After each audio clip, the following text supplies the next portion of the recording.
বছরের শেষ সূর্য ডুবে যেতেই প্রস্তুতি শুরু। 2025 2025কে স্বাগত জানিয়ে এনেছিলেন আনন্দমণি।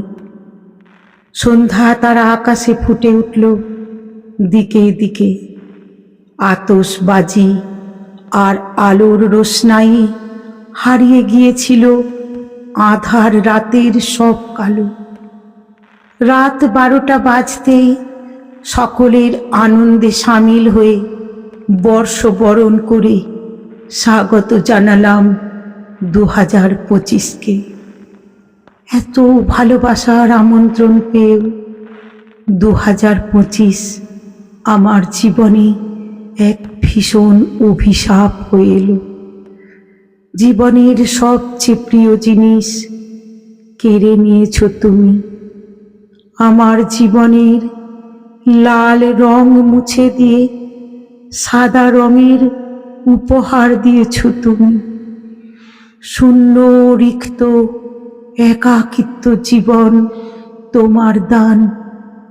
দেবার থেকে বেশি হারানোর হিসাবে আমার খাতা পরিপূর্ণ। বর্ষবরণে সকলের সাথে আমিও তো তোমাকে এনেছি আনন্দমণি। তবু কেন বিষাদ মাখা প্রতিটি দিন ফিরে পেলাম।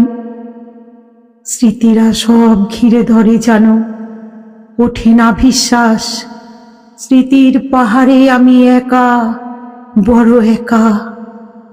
আকাশের দিকে তাকিয়ে ভাবি 2025 আমার সুখের দিন ফিরিয়ে দিতে পারো না। একটি করে মাস যেতে থাকে, আমি একাকিত্বের সঙ্গে নিজেকে মানিয়ে নিতে থাকি। কত কিছু দেখলাম এই বছরে। নিজের প্রিয় মানুষ হারানোর যন্ত্রণা সইলাম।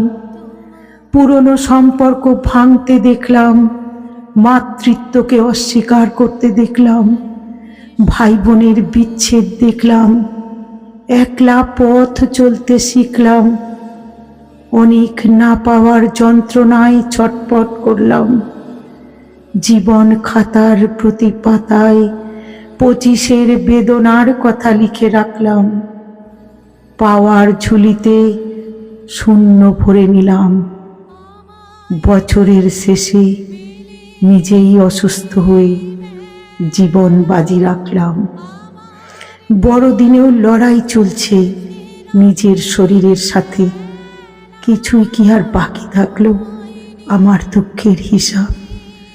আমি তোমাকে পেয়ে একদিনও সুখ পাইনি, তাই তোমাকে ভালোবাসার কথা আমি বলতে পারলাম না।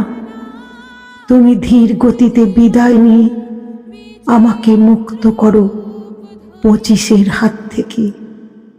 এবার 26কে বরণ না করেই দেখি সুখে থাকা যায় কিনা।